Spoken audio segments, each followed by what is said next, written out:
In this video, I'm going to give you 10 reasons why you should buy the iPad 8, which I think is massively underrated when you look at what you get for the money. And that brings me right to the first reason, which is the price. Of the current lineup of iPads, the iPad 8 is the least expensive, starting at $329 for the 32GB Wi-Fi only version, and then moving up to $429 for the 128GB version. And if you get one of them through the education store, you can knock off an additional 20 bucks. This means you'll be getting all of the benefits that I'm going to be talking about for what I think ends up being a fairly reasonable price. The next reason why I think the iPad 8 is a great buy has to do with portability.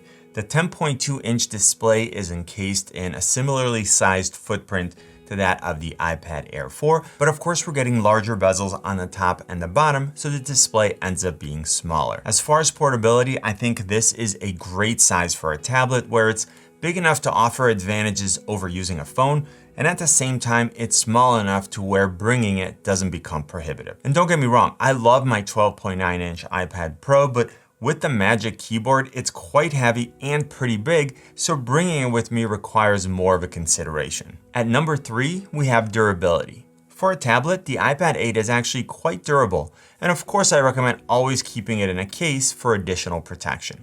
The display on the iPad 8 is not fully laminated, meaning that the top glass is actually a separate layer than the display and touch layer. While that creates a smaller air gap, it does mean that if the glass gets scratched or broken and needs to be replaced, you'll pay a much lower fee because it only requires that layer to be replaced. With a fully laminated display like on the iPad Air 4 and the iPad Pro, because the top layer, the touch layer, and the display are laminated into a single layer, the entire display would have to be replaced, and therefore the price would go up. Last week, my brother-in-law called me because he was buying 2 new iPads for his young children, and he was debating between the iPad 8 and the iPad Air 4. And without hesitation, I just said, iPad 8, end of story, just go buy them. At number 4, we have the Apple Pencil. And the iPad 8 is compatible with the original first generation Apple Pencil, which adds a ton of functionality. You can draw, take notes, edit photos, and do so much more with this super powerful tool. I have a video dedicated to Apple Pencil tips and tricks, so if you want to learn more about it, check out that video right there. If you don't want to spend the money on the Apple Pencil, you can always pick up the less expensive Logitech Crayon. Both of them worked well for me, but if budget is not an issue, I do prefer the Apple Pencil. At number 5, we have gaming. I love playing games on my iPads. The display is bigger than my phone, and it's much easier to see what I'm doing. Now, for some reason, I prefer to play PUBG on my iPad 8 versus the Air 4. It seems more comfortable to hold, and maybe because the larger bezels, I don't know, but I don't feel like my hands are covering as much of the game. I've also had no issues with lagging or overheating, which is something that I run into using my iPhone. Now, of course, if the game supports it, you can also connect a controller like the PlayStation DualShock 4 or the Steelseries Nimbus Plus, and then use that to play. All right, we still have 5 reasons to go, so if you're still with me and have gotten value from this video, give it a thumbs up. It lets me know what kind of content you like so that I can make more of it. And I still see that over 90% of you are new viewers, so hit that subscribe button. The number 6 reason to get the iPad 8 is the accessories. Now, unlike the iPad Air 4 and the iPad Pro, there's no Magic Keyboard, which might be a good thing since it would cost as much as the iPad 8.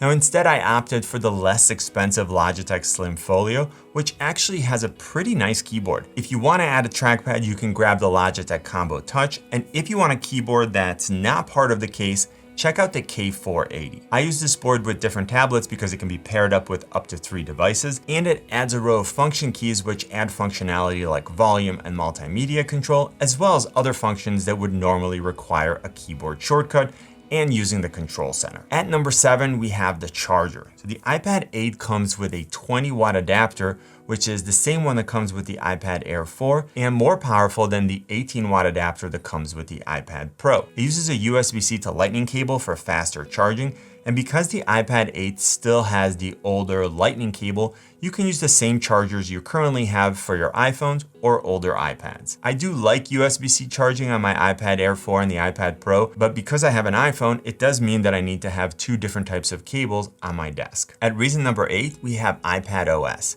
So while the iPad 8 is at the bottom of Apple's iPad lineup, it still benefits from the latest iPadOS updates. That means you can multitask and split view, use slide over for additional apps, take advantage of various gestures, switch between apps, customize the control center, use AirDrop, and a lot more features. I have part 1 and 2 of my iPad tip series published already and a third one on the way. So if you want to learn about a lot of incredibly useful iPad tips, check out that series when you're done with this video. But don't leave yet because I have 2 more reasons. At number 9, we have processing power. Now, some people underrate the iPad 8 because it still uses the A12 Bionic chip, whereas the iPad Air 4 and the iPad Pro use the newer A14 and A12Z chips, respectively.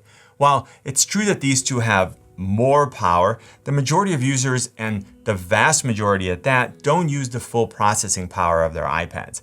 If you're watching movies, streaming music, playing some games, and using the iPad 8 with some productivity or note-taking apps, you don't need any more than what the A12 chip can do. It's also true that the iPad Air 4 has more RAM at 4 GB and the iPad Pro has even more at 6 GB, but unless you're doing things like working with a ton of layers in Procreate, you're unlikely to notice the difference. Now, if you need that extra processing power or the additional RAM, then it's a good idea to jump into one of the higher end options.